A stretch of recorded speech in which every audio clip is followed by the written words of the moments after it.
Boa tarde, pessoal. Tudo bem? Como é que vocês vão? Sejam todos muito bem-vindos ao nosso webinário desta semana. Haroldo, bem-vindo. Rafael, bem-vindo. Fernando, bem-vindo também. Cláudia, aqui do meu lado, sempre bem-vinda, como sempre. Olá, pessoal. Tudo bom? Olá, boa tarde. Tudo bem e vocês? Tudo jóia. Vamos arrancar? Boa noite, tudo bem? Vocês viram que a gente está subindo devagarzinho os webinários no YouTube, né, turma? Beleza. Vai lá, Cláudio, mete bala então. Vamos lá, papéis do consultor. Hoje a gente vai falar um pouquinho sobre os papéis do consultor, né? Bom, em primeiro lugar, eu queria só dar uma introdução aí. A gente viu que as estruturas organizacionais aí se alteraram bastante, né? O progresso da tecnologia, a aceleração de todos os processos, enfim, novas disposições e demandas do mercado fizeram com que as empresas refizessem a sua anatomia, né? Então, hoje a gente já está vendo que não existe só gente CLT, né? Hoje a gente está vendo que muitas empresas agora estão com menos medo de contratar PJ puro mesmo, né? Mesmo que for para trabalhar full time, com chefe, com horário para entrar, sem horário para sair, né? Mas as empresas estão buscando outras alternativas para dar vazão às suas demandas, né? Super natural que isso aconteça. Pode falar, Flávio. Só para todo mundo ter uma ideia, essa é uma estatística que já tem alguns anos, mas deixa eu contar uma história muito rápida antes de falar da estatística, desculpa. Eu tive um chefe, que era o presidente da unidade é uma joint venture entre Brasil e Canadá, e o presidente da joint venture aqui na América Latina, que era o sócio dessa joint venture entre Brasil e Canadá, era o meu chefe. E ele falava o seguinte, né? Eu gosto de fazer negócios no Brasil, na América Latina, porque as coisas acontecem por força da gravidade. Ou seja, as pessoas inventam alguma coisa lá nos Estados Unidos, na Europa, e com o tempo chega aqui.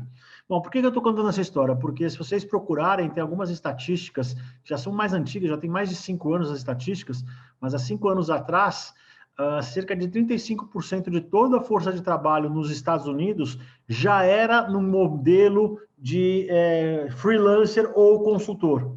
Ou seja, as empresas, 35% das pessoas que trabalham nos Estados Unidos já eram contratados por jobs, já eram contratados por projetos com começo, meio e fim, que é exatamente o modelo da consultoria, né? Só pegando o gancho da Cláudia e lembrando que as coisas acontecem por força da gravidade, está chegando aqui também. Vai lá, Cláudia. Na verdade, nesses 35%, nessa categoria de freelancers, tem os temporários, tem os como eles chamam, aqueles trabalhadores que trabalham à noite, tem um nome específico lá. E dentro desses freelancers estão os consultores independentes, né? Então, grande parte aí desse movimento. Talvez hoje você já tenha ouvido o termo gig economy, né, que fala muito disso, fala do trabalho temporário, do trabalho que para a gente ainda tem uma certa um tom um pouco pejorativo, né, que é o bico, né, mas lá nos Estados Unidos não tem essa conotação. E, obviamente, a gente tem que trabalhar para tirar isso daqui também, porque vai ser uma coisa super natural. Hoje em dia, a gente já tem várias pessoas fazendo várias atividades ao mesmo tempo. Então, a pessoa que trabalha lá full time numa empresa, à noite ele é professor, ou então o dentista, que ele também é professor de yoga, e ele é músico aos finais de semana. Então, é o que a gente chama de carreiras múltiplas, né? Que a gente vai ter cada vez mais, a gente vai ter essa complementariedade, a gente não vai ter uma função só, né? Então, isso é um pouco de referência que a gente está trazendo, já está chegando aqui aos pouquinhos, mas vai estar muito relevante daqui a pouco, né? E aí, pensando nessa nova autonomia, a anatomia das empresas, por que vocês acham que as empresas contratam consultores? O que levam, né? O que leva as empresas a contratarem consultores? Uma das razões, a gente tem 5 razões aqui, né, que eu elenquei. A primeira é quando a atividade não tem caráter permanente. Eu não vou transformar em custo fixo alguma coisa que não vai ser contínua, né? Eu tenho uma demanda específica, eu não tenho por que contratar uma pessoa para ficar, né, por tempo indeterminado na minha empresa. Se eu tenho isso bem claro, eu tenho exatamente a definição do que eu preciso, do que eu quero, onde eu quero chegar, é muito melhor eu contratar uma pessoa por um tempo determinado, um consultor com uma expertise. Mais do que isso, né, Cláudio? As empresas estão indo no sentido exatamente contrário, de reduzir custo fixo e transformar custo fixo em custo variável, né? Não é? Então, claro que é quando não tem alguma coisa permanente, mas tem muita empresa que tem funções até que sejam permanentes, mas que preferem terceirizar, preferem buscar alguém de fora para fazer isso, para transformar esse custo fixo em custo variável e ser capaz de, eventualmente, fazer o que a gente chama de efeito sanfona, né? Mas vai lá, Cláudio, não quero te interromper mais. Segunda razão aí é o enxugamento das estruturas. A gente está vendo, né? Era uma equipe de 5, ficou uma pessoa para fazer todo o trabalho, né? Então, realmente, a gente está com estruturas muito enxutas. E aí, se sobe um pouquinho, se é uma atividade um pouquinho sazonal, o que a gente faz? Quando demanda, pega o final do ano, sei lá, algum segmento aí que mexe bastante com o comércio e tudo mais, a gente vai precisar suplementar essa força de trabalho interno, né? É uma sazonalidade, ou eventualmente algum outro pico decorrente de alguma necessidade específica. A gente não tem gente, e a gente sabe que esse ritmo não vai se manter por tanto tempo, né? Então, eu posso contratar uma pessoa para suplementar essa força de trabalho interno, né? Então, uma outra razão. Um conhecimento especializado. O conhecimento especializado, ele custa caro, né, gente? A gente sabe que tem bastante valor o conhecimento. E será que as empresas hoje estão numa situação que elas conseguem manter full time todo esse conhecimento, né? Muitas vezes não. Então, eu preciso de um conhecimento específico, eu vou lá no mercado e trago para dentro, né? Ou mesmo assim, alguma coisa, quero fazer uma certificação ISO 9000. Vou ter uma pessoa responsável por isso o tempo todo na empresa? Obviamente depende muito do tamanho, mas muitas vezes eu contrato de fora. Contrato, implementa aquilo que precisa ser implementado, tira a certificação e tchau. Né?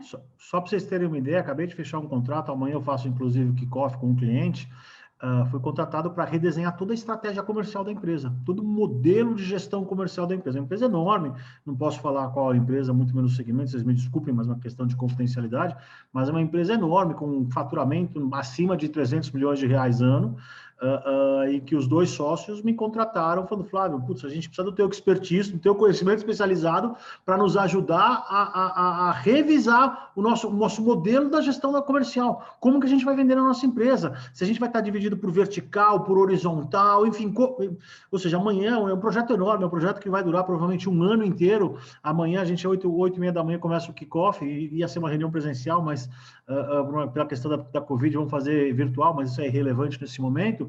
Então, de novo, e é uma empresa que tem tamanho, tem massa muscular, tem faturamento, tem margem, tem rentabilidade, mas eles precisam desse conhecimento de fora, que aporta, transforma e depois deixa o terreno arrumado para alguém tocar. Inclusive, para vocês terem uma ideia, nesse processo todo, está incluído no escopo do projeto que eu fechei com eles, eu apoiá-los na contratação de um novo head comercial da empresa.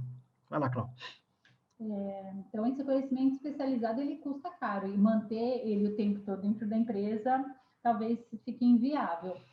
Desculpa, Cláudio, mas só para fazer mais um comentário, obviamente foi tema de outros webinários, não é de hoje, mas eu fiz uma proposta para o cliente, como vocês já sabem, sempre que eu faço uma proposta para o cliente, eu boto 5% de margem de negociação, né? Eu não boto muito mais do que isso, né? E eu já comentei, acho que anteriormente, né? Todas as vezes que eu fecho um negócio com um cliente, que o cliente não chora nem um centavinho de desconto, eu fico preocupado se eu não deixei dinheiro na mesa, né? E foi o que aconteceu com esse cliente. Eu pus a proposta, pus lá os meus 5% de margem de negociação, mandei a proposta, no dia seguinte eles fecharam, eu falei, acho que eu deixei dinheiro na mesa. Mas enfim, agora já foi, tá fechado, vamos embora, vamos ser felizes e segue a vida. Desculpa, Cláudio, vai lá. Uma outra questão, um outro motivo é a busca de um olhar externo. Na verdade, a gente fica viciado mesmo. A gente está dentro, a gente conhece as metodologias de dentro da empresa, muitas vezes a gente nem tem tempo de fazer benchmarking com outras empresas, saber o que está acontecendo no mercado. Algumas pessoas já têm um pouco dessa característica um pouco mais saliente, né? Então, elas são mais curiosas e vão pesquisar o que está acontecendo em outros mercados, ou mesmo dentro da mesma indústria, que outras metodologias que elas podem trazer para dentro de casa. Mas hoje, com o excesso de demanda e atividade que as pessoas têm, é muito difícil você ter uma equipe interna que ainda tenha tempo de ficar buscando, né, essa complementariedade. Então, esse olhar externo vai trazer perspectivas diferentes, modelos de negócio diferentes, culturas que esse consultor observou. Obviamente que ele não vai conhecer a fundo o seu negócio, mas ele vai conhecer uma gama enorme de outras culturas, outros negócios que podem trazer muito complemento aí para esse olhar externo, né? Oxigenação não é luxo, né? A gente precisa trazer alguém de fora, às vezes, para falar o que a gente precisa. Não, ele vai aportar alguma coisa, né? É uma necessidade estratégica. Senão a gente acaba fazendo sempre da mesma forma, sempre da mesma maneira e obviamente, deixa de inovar. E que pode ser um erro tremendo aí a médio prazo. E esse olhar externo tem um outro ponto que eu acho que é importante ressaltar também, que é a isenção desse olhar, né? Porque quando você tem uma equipe, vamos lá, eu sou o dono da empresa, sou o presidente da empresa, e eu peço para a minha equipe falar, o que vocês acham de A, B, C ou D?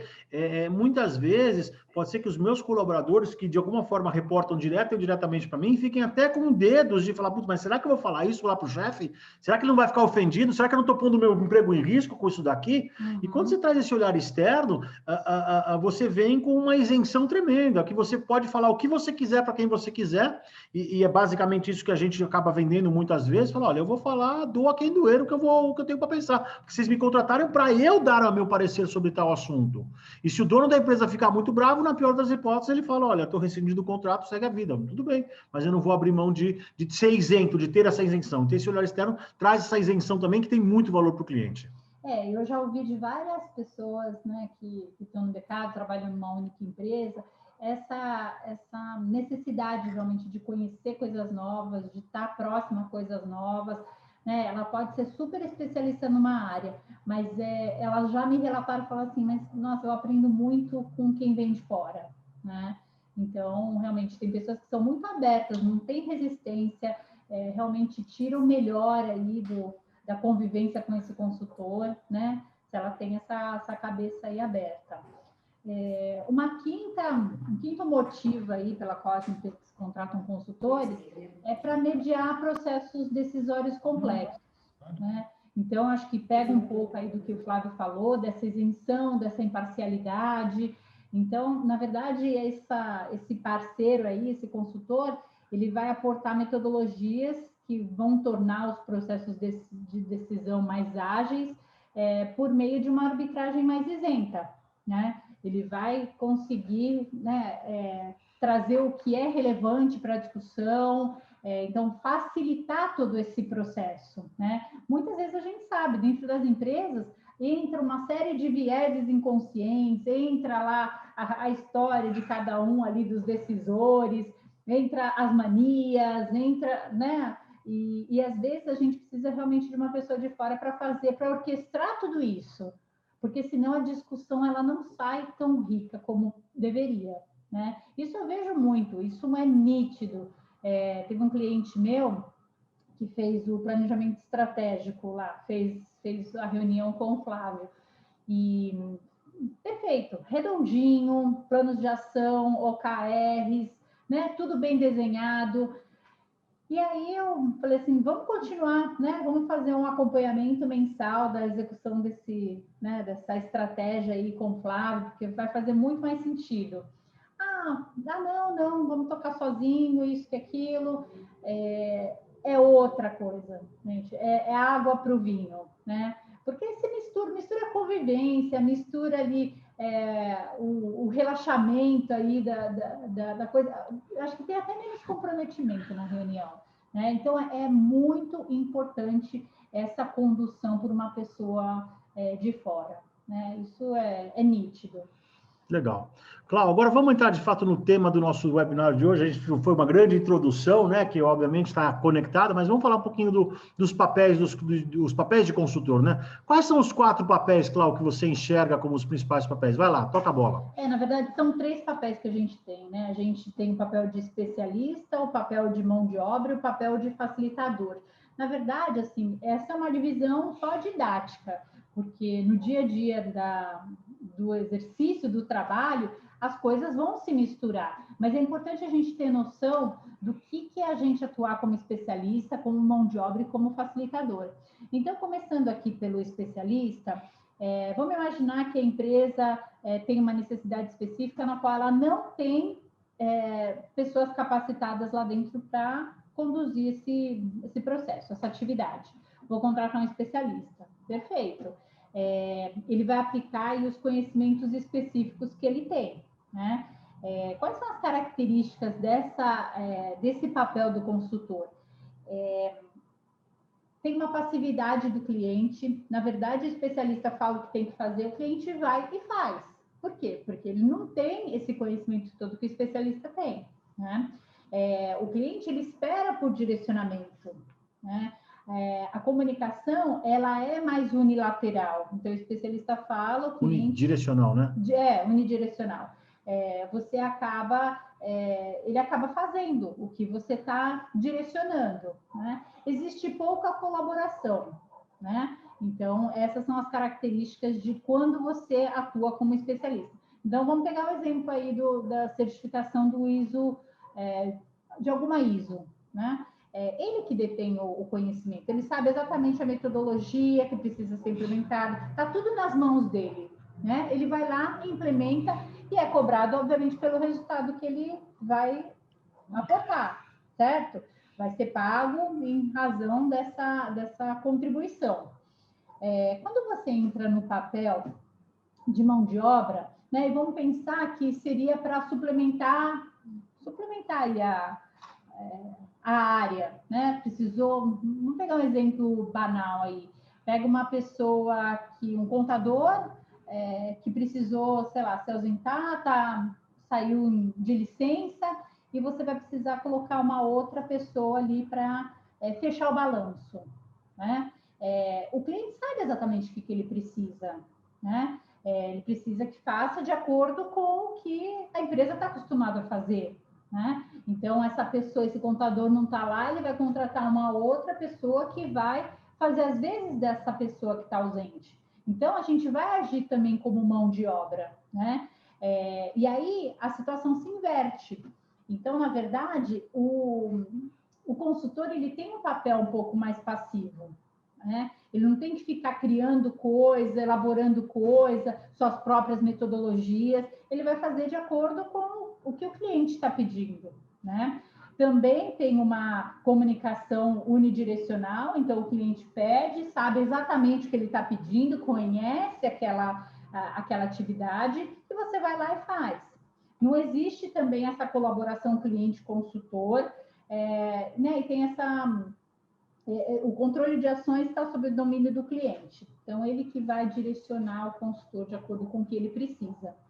Aí a gente tem um terceiro papel, que é o de facilitador, né? Que ele arbitra processos decisórios ou apoia os projetos, né, com uma certa mediação, né? Aí, obviamente, a gente está falando... Vamos trazer esse exemplo do planejamento estratégico. Então, vai lá, o Flávio faz uma entrega de um planejamento estratégico, a condução de uma reunião de planejamento estratégico, vai precisar da colaboração do cliente. Na verdade, é fator crítico de sucesso.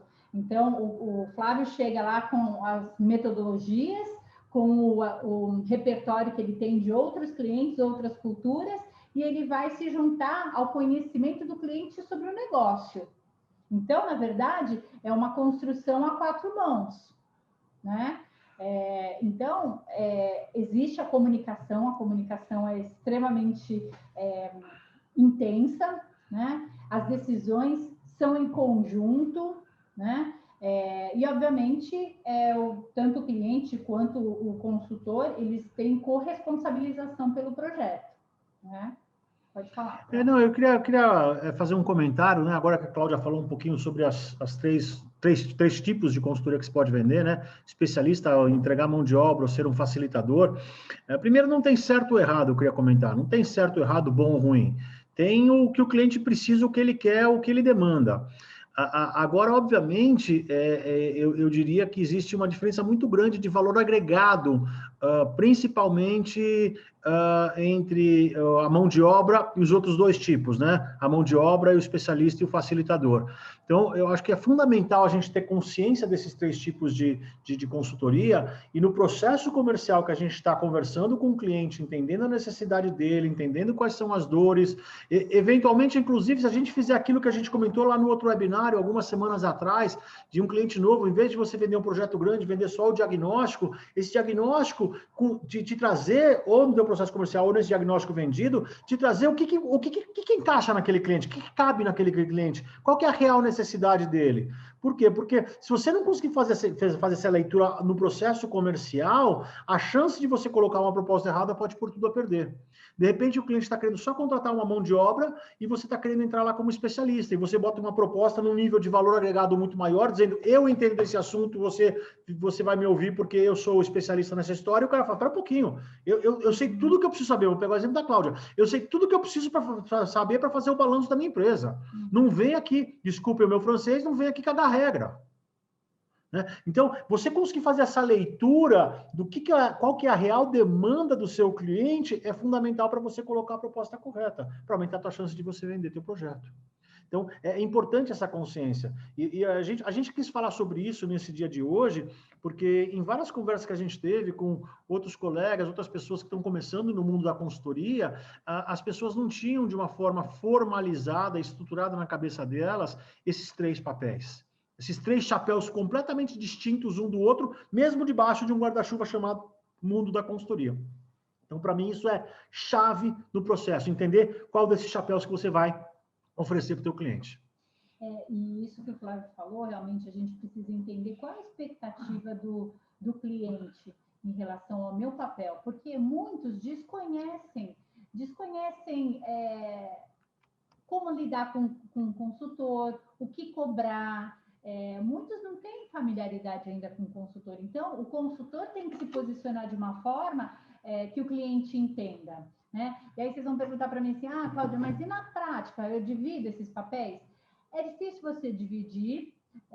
Às vezes você mistura dois papéis, porque vamos pensar, né? Você está fazendo lá, implantando, você foi contratado como especialista, está implantando algum projeto lá, trazendo algum conhecimento específico. Muitas vezes você vai precisar das pessoas da empresa para colocar aquilo adiante, para rodar aquilo. Você não vai fazer, nunca você faz nada sozinho, né? Mas aí você entra com um segundo papel, que seria o do facilitador. Como que você engaja as pessoas? Como você continua sendo isento aí no seu papel? Mas você cobra, de certa forma, a colaboração das pessoas para o processo ter continuidade, né? Eu vou contratar uma pessoa para fazer o fluxograma aqui da minha área de vendas. Perfeito. Eu contrato uma pessoa, vou lá sozinha e mexo ali nas caixinhas, inverto as caixinhas, enfim, entrego lá o papel, o fluxograma para o cliente. Tá, eu engajei as pessoas nesse processo? Talvez não, mas eu preciso, porque senão eu vou embora, o papel vai ficar dentro da gaveta, e eles não vão mudar uma caixinha de lugar, né? Então, os papéis, às vezes, eles se sobrepõem. O único ponto é a gente saber a expectativa do cliente. Aquilo que ele falou assim, ele está esperando que eu aporte algum conhecimento. E, às vezes, eu vou lá como mão de obra. Poxa, ele vai achar que não valeu nada o trabalho de consultoria. Ou então, de repente, ele sabe exatamente o que ele quer, vai um especialista querendo falar o que precisa ser feito. Não é isso que ele busca, né? Então, é saber onde você está e alinhar isso daí com o cliente, né? Isso é super primordial, porque senão a coisa não flui. E outro ponto importante dessa separação desses papéis, é importante você se policiar para, de fato, entregar aquilo que o cliente espera. Uhum. Por quê? Porque eu posso estar fazendo papel de mão de obra, mas, cara, eu tinha muito mais para entregar para o cliente. Eu podia entregar muito mais. E aí, de repente, eu começo a tirar o chapéu da mão de obra e começo a colocar o papel do especialista, o papel do facilitador, mas o cliente não quer isso. Né? E aí você pode, inclusive, perder credibilidade junto ao cliente porque você começa a invadir um terreno que talvez não seja o terreno que o cliente esteja disposto nesse momento a abrir discussão. Né? Então, é algo super importante. E você, assim, no dia a dia, na prática, você vai ter que doutrinar um pouco o seu cliente. De novo, como eu falei, alguns não têm ainda familiaridade, não sabem exatamente o que espera, e a gente vai precisar ensinar ele o que você vai entregar efetivamente. Porque eu já cheguei à empresa para fazer alguma, né, coisa de recursos humanos que ela me pediu para fazer pesquisa de mercado com assistências médicas, planos de saúde. Não está dentro do meu escopo isso daí, né? Então, de novo, a gente vai ter que saber, obviamente, direcionar isso na proposta, mas no dia a dia, a gente reforçar qual é o nosso papel, né? E é por isso que, inclusive, dentro das nossas metodologias, né, que a gente usa na nossa empresa de consultoria, a gente gosta de trabalhar, sempre que a gente vai começar um projeto com um cliente, a gente faz o que a gente chama de um mini contrato de resultados. Ou seja, a gente já colocou na proposta qual é o escopo, mas vai começar a consultoria, a gente ratifica ou retifica esse escopo, dizendo, olha, esse é o entregável, é isso que está no escopo. Por quê? Contrataram, por exemplo, vou pegar o exemplo da Cláudia, contrataram a Cláudia para fazer uma consultoria para estruturar o RH estratégico, estão pedindo para fazer cotação na Bradesco Saúde, na Sul América e na Unimed. Né? Primeiro, não é expertise dela. Segundo, ela é muito cara para fazer um negócio desses, entendeu? Na boa, é um negócio super operacional. Pega uma assistente ali e fala, olha, liga lá chama um corretor de seguros e manda o cara cotar para você. Chama 3 corretores de seguros, se for o caso, né? Estou pegando o exemplo que a Cláudia trouxe. Então, agora é assim, o cliente, muitas vezes, ele pode querer e esperar, dizer, já que está a Cláudia lá, bota ela para fazer mais esse negócio aí. E vai desculpa o meu francês de novo, né? Sai na urina o negócio, né? Ninguém percebe, né? E não é bem assim, porque corre o risco dela ficar cotando a Sul América, a Bradesco, não entregar aquilo que ela combinou e depois falarem que a consultoria dela foi uma porcaria. Porque, claro, ela tinha que investir 50 horas para fazer a consultoria, ela gastou 40 para cotar a Unimed. Pelo amor de Deus, faça-me um favor. Então, você torear o cliente, obviamente com educação, com delicadeza, sem ser deselegante, né? Tanto é que, por exemplo, nas propostas que a gente coloca, sempre a gente tem um disclaimer lá escrito, essa proposta tem o escopo fechado, qualquer alteração de escopo poderá estar sujeito a nova condição comercial, porque senão o cliente vai começar, na medida que ele puder, ele vai entuchar tudo que ele puder ali dentro, já que já está pago, né? Então, muito cuidado com esses detalhes. E é importante se posicionar logo no início, porque senão você abre um precedente, né? Aí, se você diz sim ali, deixa eu quebrar o galho dele aqui, ele vai pedir de novo, ele vai pedir de terceira vez, e aí depois vai ficar cada vez mais difícil você tá dentro do seu papel, né? Entregar aquilo que você combinou que ia entregar somente. E de novo, né, pegando o gancho de abrir precedente, voltando a falar minha história, minha estratégia, que eu só dou 5% de desconto para o cliente. Se o cliente quer mais desconto, eu vou mudar o escopo. Por quê? Porque se eu dou 30% de desconto hoje para o cliente, primeiro eu passo uma mensagem péssima de que, falando assim, se eu tivesse aceitado, quer dizer que você estava me roubando, né, ô seu safado. Segundo, daqui para frente, qualquer proposta que eu fizer, 30% passou a ser o patamar mínimo que ele espera de desconto que eu dê, entendeu? Então você entra num ciclo vicioso muito ruim. Isso vale para o desconto, vale para o favorzinho de colocar uma coisa a mais no escopo que não estava no escopo. Uhum. É aquela história, né? Passou o primeiro, passa tudo depois, né? Uhum. Vai lá, Cláudia. A gente fica cada vez com uma saia mais justa, né? E incomodado, isso que é o pior, né? E a gente não está nessa posição de consultor para se incomodar com esse tipo de coisa. Não mais, né? A gente já se incomodou no mundo corporativo. Que é o que eu sempre falo, né? Eu falo para as pessoas, eu já contei para alguns de vocês a minha história, eu fui executivo de mercado por mais de 20 anos, cheguei a posições de diretoria em grandes multinacionais e assim por diante, né? E só depois que eu virei consultor que eu descobri que eu odiava ser executivo, né? Eu odiava gastar 40%, 50% do meu tempo lidando com a politicagem interna da empresa para convencer as pessoas a fazer aquilo pelo qual era contratado a fazer. Porque um estava querendo puxar o tapete do outro para não dizer uma palavra um pouco menos adequada nesse nosso ambiente. né? Então, a hora que você vira consultor, por isso que nesses meus 15 anos de consultoria, eu já devo ter recebido mais de uma dezena de convites para voltar a ser executivo. Dos mais escabrosos, assim, um dono de empresa fala, não, Flávio, eu te entrego aqui a presidência da empresa, a chave da empresa, você faz o que você quiser, do jeito que você quiser, a hora que você quiser, você te dou carta branca. E eu sempre declinei. Porque a hora que eu me livrei da politicagem, eu falei, meu Deus, como minha vida era ruim e agora ficou boa de repente. Sabe a história do bode na sala? Eu tirei o bode da sala, eu não quero ele mais de volta. Então eu não vou deixar pôr o bode na sala mais, porque agora depende só de mim o bode entrar na sala ou não. Então eu deixo minha porta fechada para ele. Vai lá, Cláudio. Legal. E aí a gente entra um pouquinho, né, nas características do consultor. Lógico, quando a gente fala em características, parece que tudo ele precisa, né? Ele precisa ser bom de comunicação, ele precisa ser bom na persuasão, ele precisa ser bom em uma série de coisas, né? Mas, assim, pensando na consultoria especificamente, eu listei algumas características, algumas habilidades que fazem diferença aí nesse momento, né? Ter clareza na trajetória do projeto, então demonstrar essa clareza, né? E obviamente propriedade sobre o que ele está falando, enfim, todos os passos da trajetória do projeto.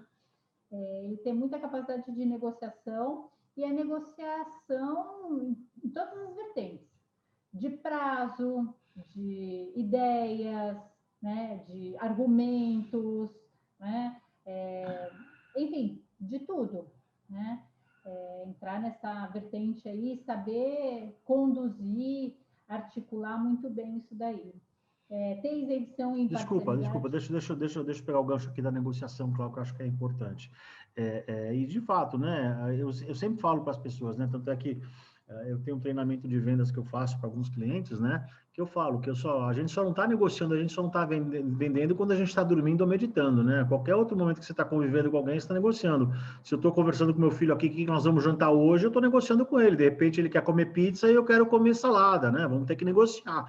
Então, negociar é uma arte que todos nós desenvolvemos ao longo da vida, né? Você, quando começa a chorar e descobre que chorando vem comida, você aprendeu a negociar, né? Lá quando bebezinho, você já foi ensinado a negociar com o recurso que você tinha na época, que era simplesmente chorar.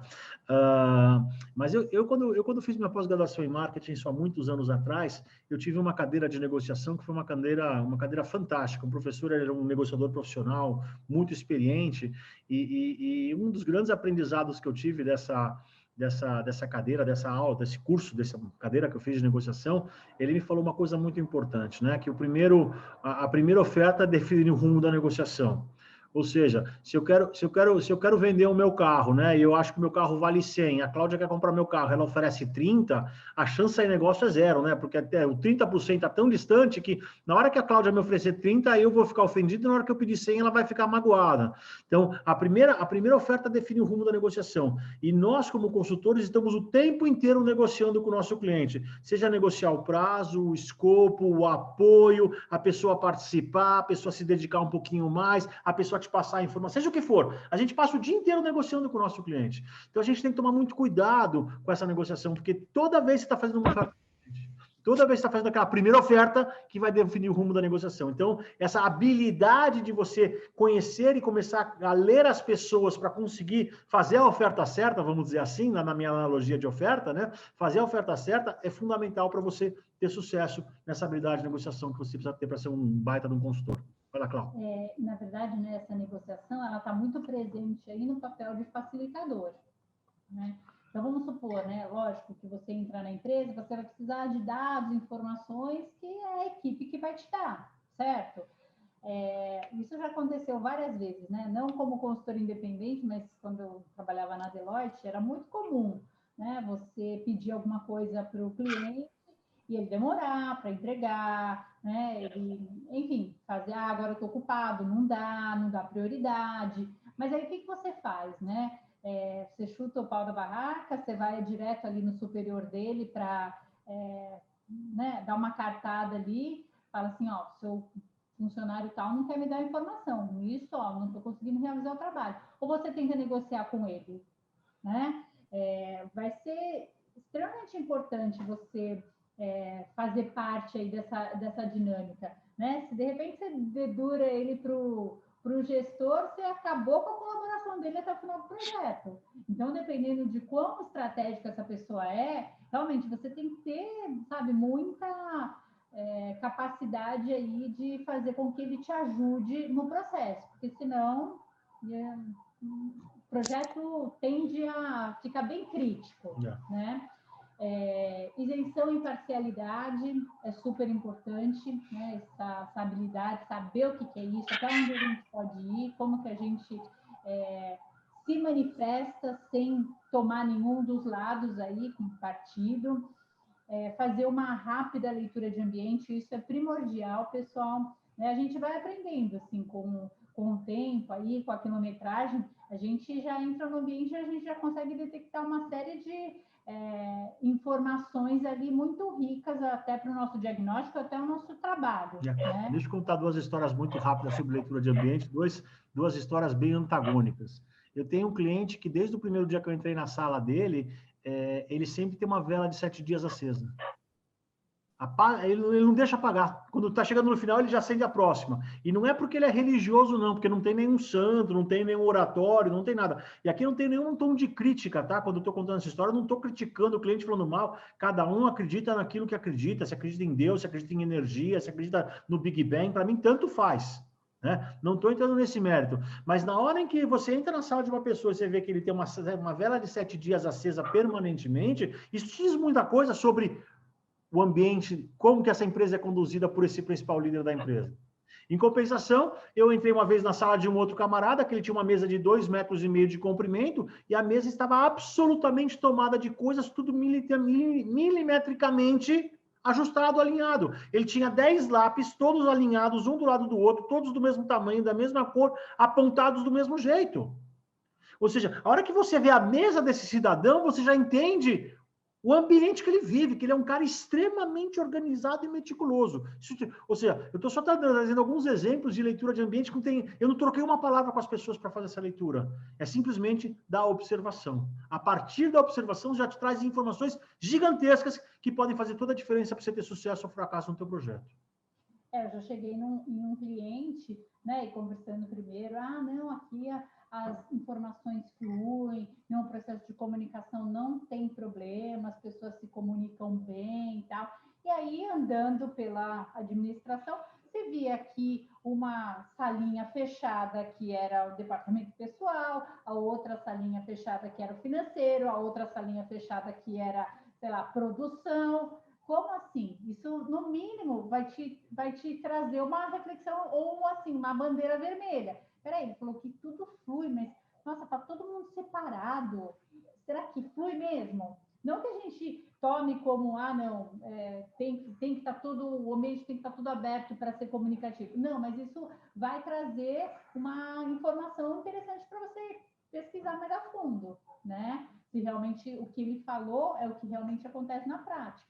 Né? No mínimo, acende uma luzinha amarela para você aprofundar. Exatamente, né? Uma bandeirinha vermelha para você.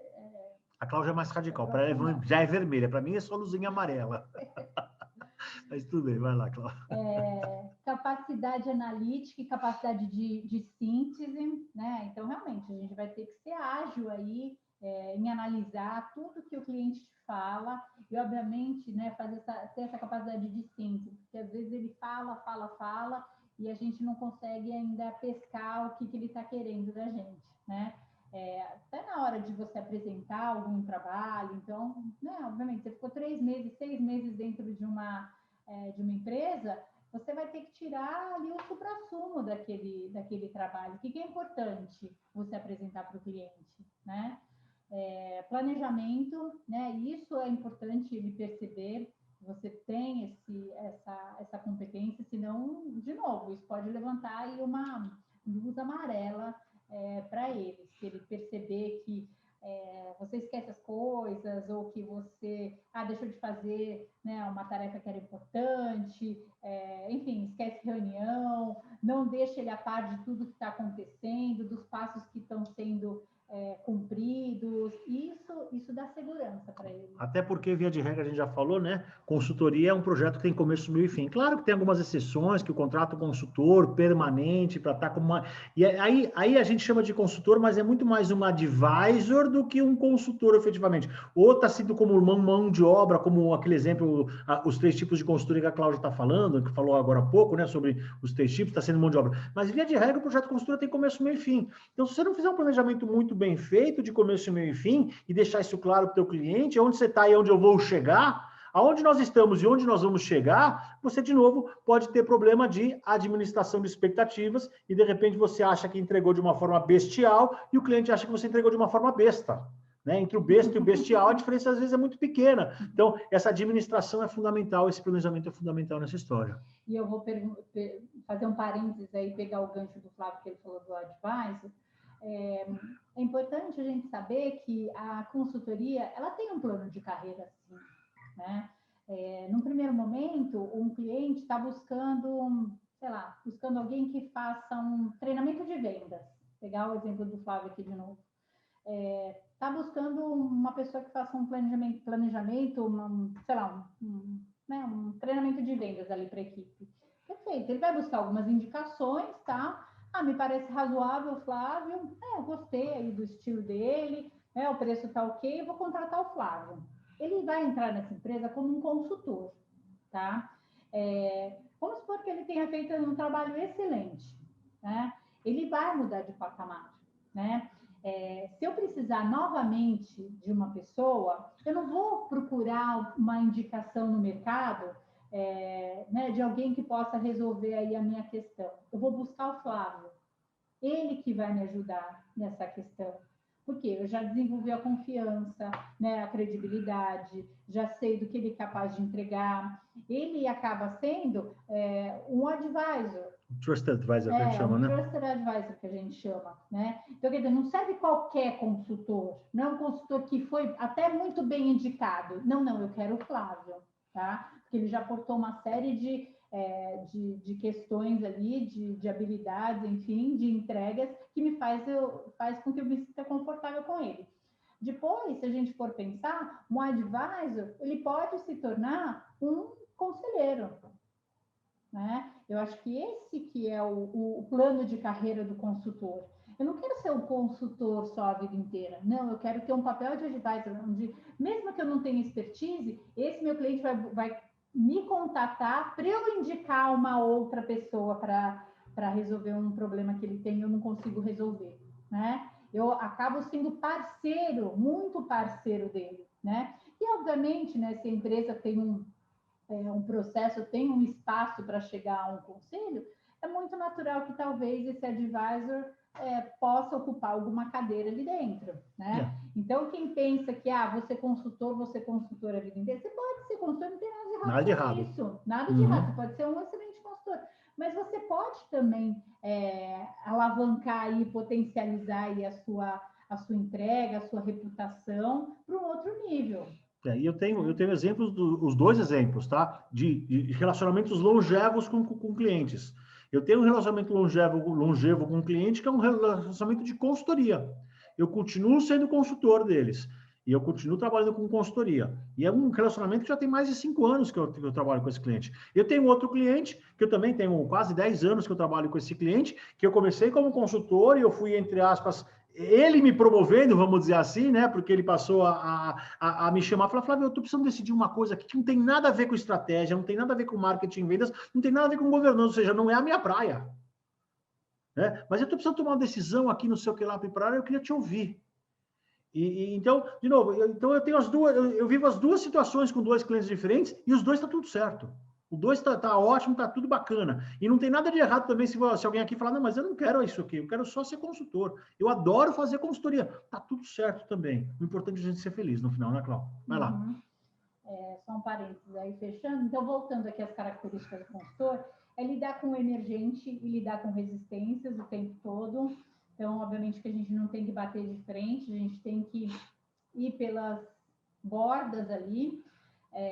A gente ter assertividade, então, na condução do projeto, né, trazer bastante, né, objetividade aí, enfim, na hora da nossa comunicação também. Isso é uma coisa que a gente tem que praticar bastante. O discernimento de fato e interpretação, muitas vezes a gente vai conversar com o cliente, ele começa a contar a história e você vê, começa a contar as dores dele. Lógico que você tem que observar tudo que ele está falando, entender, escutar, mas é importante você separar o que é fato, o que é interpretação, o que é o viés dele, né? O que realmente ele acha e não existe fato que comprove isso, para você também conseguir ser mais assertivo. Na verdade, eu acho que tem até um terceiro ponto junto com o fato e interpretação, que na realidade ele é um misto das duas coisas. Então, separar o que é fato, o que é o que as pessoas acham. E tem que separar uma terceira coisa, que é o seguinte: qual que é o interesse que está por trás?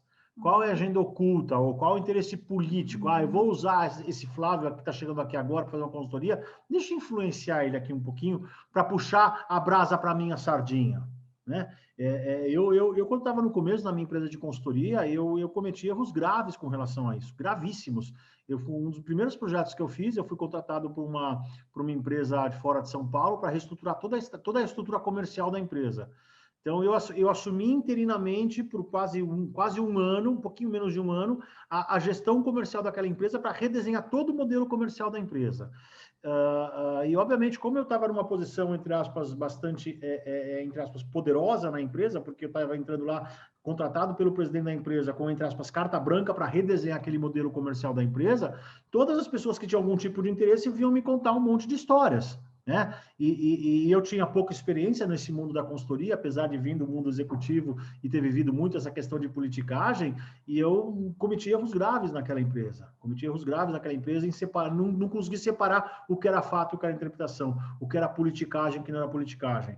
E, obviamente, acabei tropeçando algumas vezes. O projeto acabou bem, funcionou bem, tudo bem, mas não foi fácil, foi um aprendizado gigantesco que eu tive. Então, muito cuidado com isso. Uma outra coisa que a gente tem que aportar é energia, né? A gente demonstrar isso daí. A gente não pode, a gente tem que ser super automotivado, né? O cliente não vai te motivar, né? A energia você tem que mostrar do dia 1 até o final do projeto e manter essa mesma energia.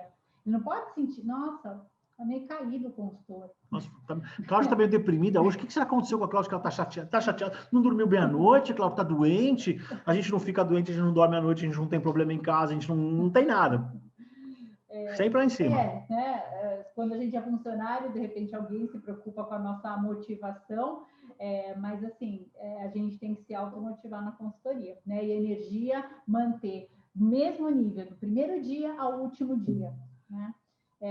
Ter capacidade de influenciar, isso é uma, né, super característica aí do consultor, porque ele não tem autoridade, né? E muitas vezes ele não tem responsabilidade sobre a decisão que vai ser tomada ali.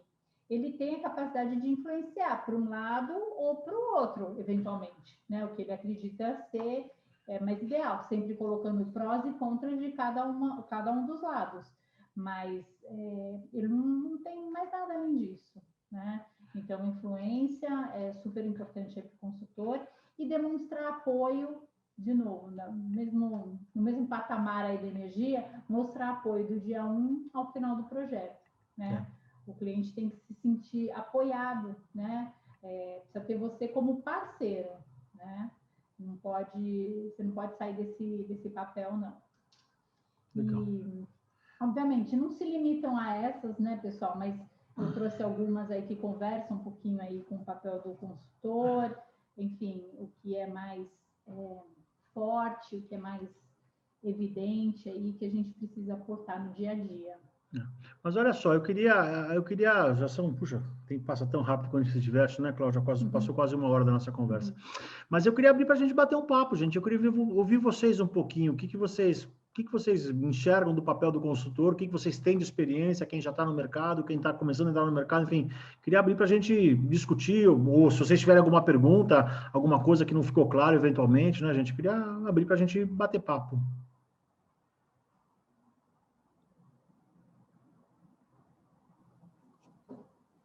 Já tinham. Opa, desculpa. Não. Vai lá, Fernando. Muito legal vocês compartilharem essa experiência. Acho que sempre é bom para a gente aprender e refletir um pouquinho mais, né? E eu estava pensando, quando vocês falaram, quando a Cláudia falou dos 3 papéis, né? E que depende muito da necessidade do cliente, mas acho que depende muito também do perfil e da aspiração do consultor, né? Uhum. Porque acho que tem alguns consultores que não se veem bem no papel de facilitador, mas Uhum. como especialista ou até como mão de obra, se sentem bem, agregam muito, né?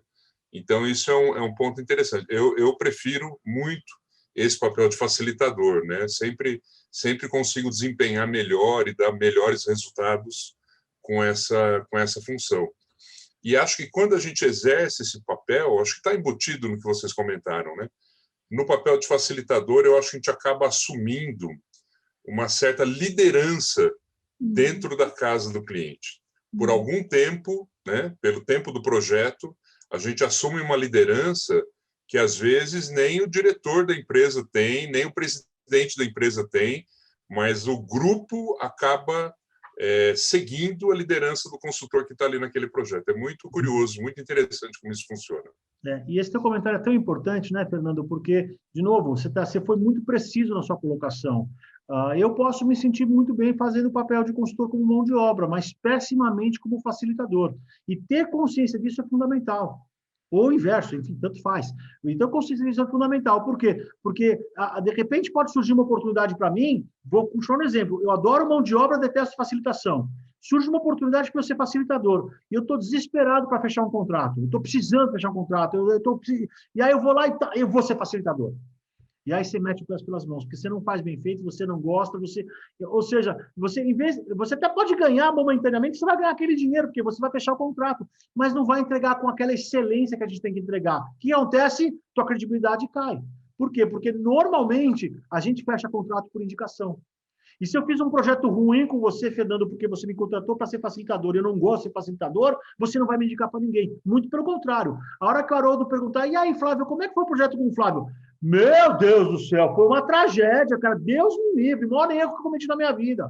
Quer dizer, eu dou um tiro no pé. Então, ter essa consciência de qual papel que você gosta e você faz bem e qual que você não quer e não faz bem, para você dizer não e ter coragem de dizer não. Vai lá, Cláudio. Não, é super importante que você trouxe, Fernando, né? Saber exatamente onde que eu me sinto mais à vontade. Sempre, talvez, você vai se sentir mais à vontade em um dos 3, né?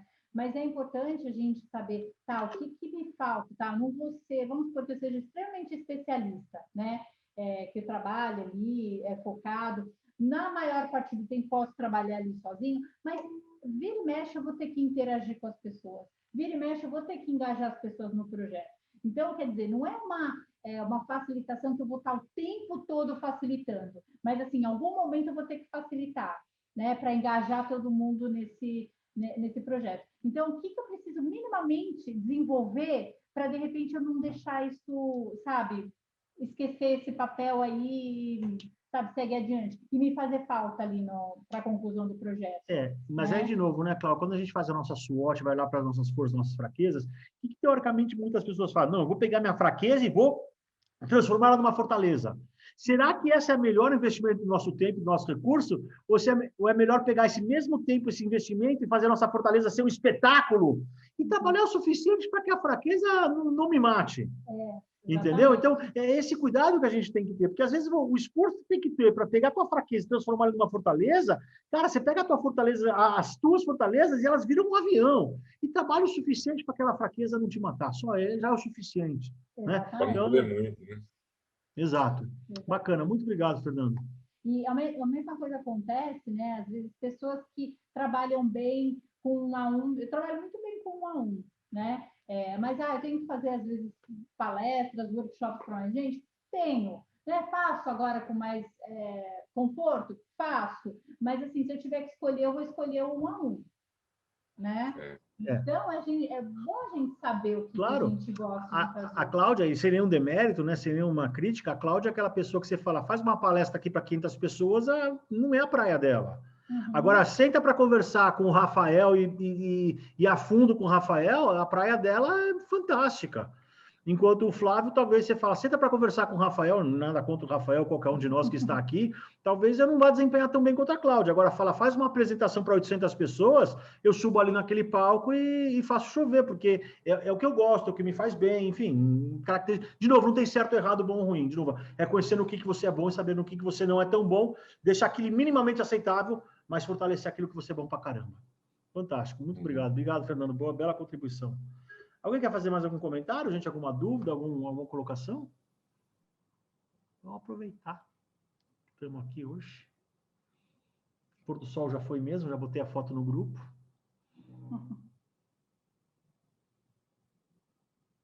Fala, Nicolau, você quer falar alguma coisa? Não, está sem som, Nicolau.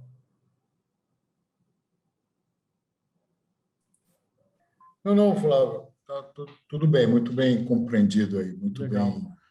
E essa colocação do Fernando também foi realmente muito boa, porque quem te contrata, ele nunca vai dizer o que ele precisa, né? Se é o facilitador, se é mais o operacional braçal. Então, no meio do caminho, você tem que ir descobrindo, como a Cláudia falou, você tem que sempre um pezinho numa canoa e na outra, né? Ter a sensibilidade e saber como você vai atuar, né? Assim, uma coisa, eu não tenho consultoria, claro, estou começando a descobrir esse mundo agora, nunca atuei, mas já passei por empresas que contrataram consultores. Uma coisa que me incomodou foi de não entender muito bem o papel do consultor, né? Por que ele está lá, qual o objetivo, enfim.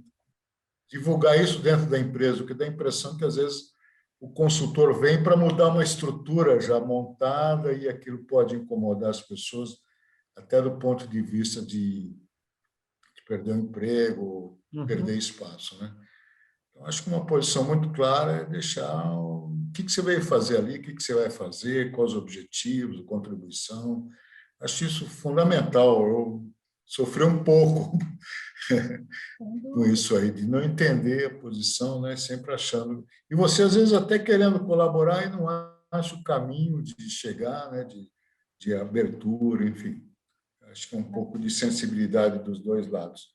De quem está do lado do balcão e quem está do outro lado também. Não, mas esse é de kickoff, né, de início do projeto, que muitas pessoas simplesmente passam batido, não passem. Isso é muito importante. Seja com 2 pessoas, seja com 10, seja com 20 pessoas aqui, com quem você vai ter contato direto, coloca todo mundo numa sala no primeiro dia, porque senão, se você deixa mais para frente, começa a vir as interpretações, né? Primeiro dia, coloca todo mundo na sala, olha, vamos colocar todo mundo na mesma página, qual é o objetivo, qual é o prazo, o que a gente quer, o que a gente não quer, né? Faz parte. Muitos consultores negligenciam essa etapa. Quer ver? Olha só, deixa eu compartilhar um pouquinho com vocês uma tela aqui, só para vocês entenderem. Eu comentei com vocês que eu estou começando amanhã um projeto num cliente, né? Eu vou deixar bem pequenininho, vocês não vão conseguir ler, não tem problema, mas, e eu comentei com vocês, o projeto que eu estou começando amanhã é exatamente, a primeira coisa que eu faço, o quê? É o kickoff. Então, o que eu fiz? Eu estou pegando os 2 sócios, que é o presidente e vice-presidente da empresa, estamos chamando toda a área comercial da empresa, mais de 20 pessoas nós estamos trazendo, e o que eu vou apresentar para eles, cadê? Deixa eu só achar aqui o que eu quero mostrar. Está aqui, ó, tá aqui. Eu preparei aqui todo o kickoff, então, eu estou aqui, ó, eu começo falando, olha, quem é a Martin Baum, quem vocês contrataram, né?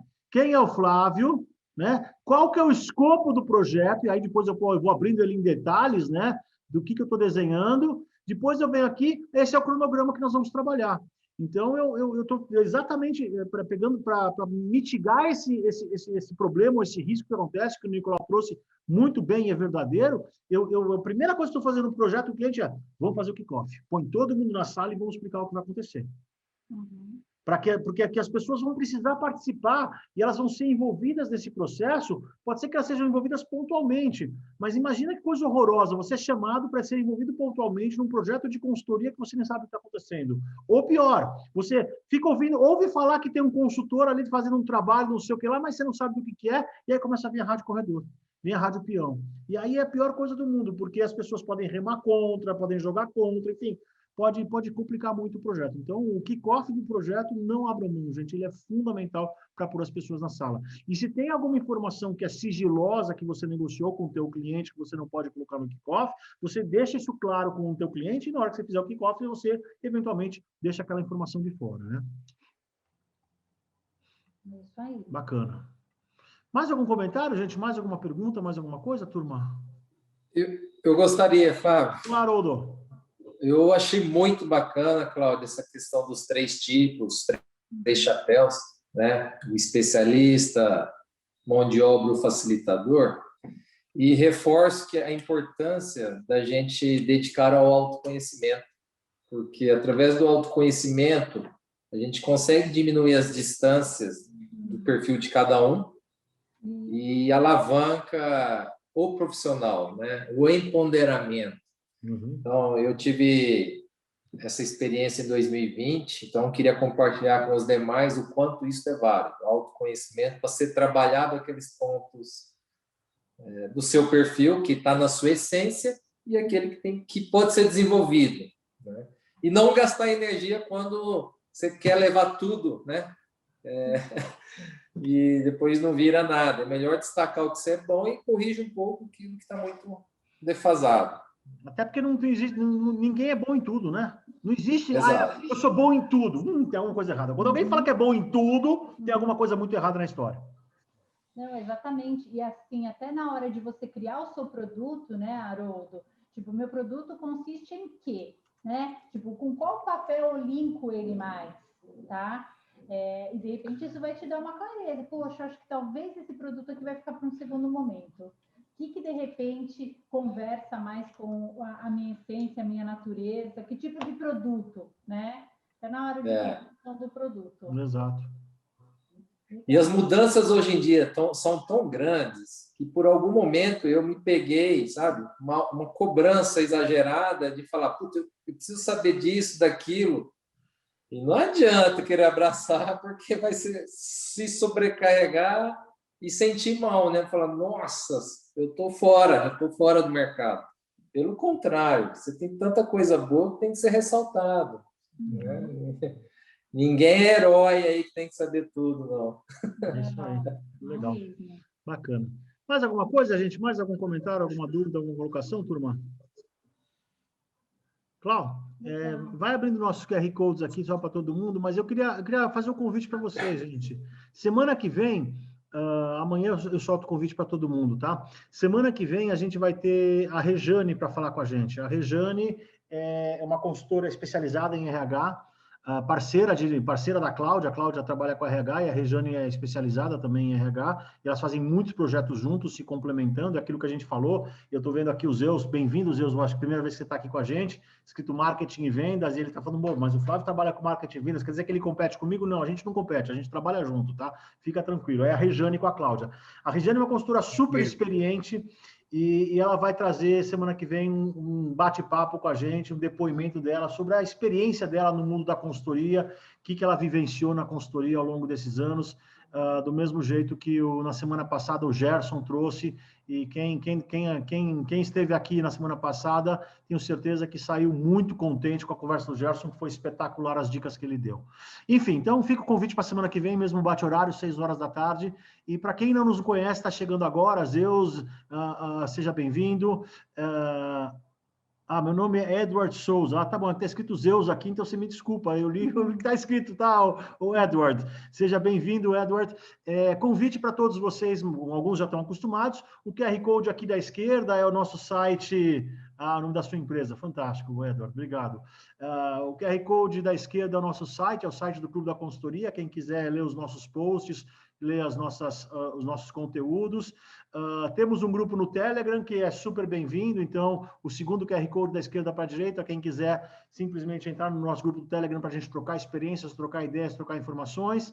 E os outros 2 QR Codes da direita, o Self-Pace e a Mentoria, são 2 cursos que a gente vende para quem quer se aprofundar um pouquinho mais no mundo da consultoria. O Self-Pace é um curso que você faz no seu tempo, no seu ritmo, normalmente leva uns 3 meses, são 13 módulos, mais de 85 aulas que a gente entrega para vocês, com ferramentas, técnicas, metodologias, enfim, um passo a passo de como estruturar ao teu conhecimento e transformar isso numa empresa de consultoria. Enfim, então aqui, mais uma vez, os nossos QR Codes, para que quem quiser interagir com a gente, interaja do jeito que quiser, do jeito que vocês interagirem, vão ser super bem-vindos. Não quer comprar curso, não precisa comprar curso, pode continuar entrando aqui, conversando com a gente, batendo papo, trazendo experiências, ouvindo a gente, sugerindo temas, que vai ser um prazer. De novo, o nosso negócio aqui é compartilhar, compartilhar e compartilhar, como sempre. Cláudio, mais alguma coisa para o pessoal? Só isso. Espero vê-los na semana que vem. Se Deus quiser, tenham todos uma boa semana, muita saúde e paz. Muito obrigado por nos prestigiar e a gente se vê semana que vem, tá, gente? Boa semana, Boa noite. pessoal. Obrigado, valeu. Obrigado, parabéns aí.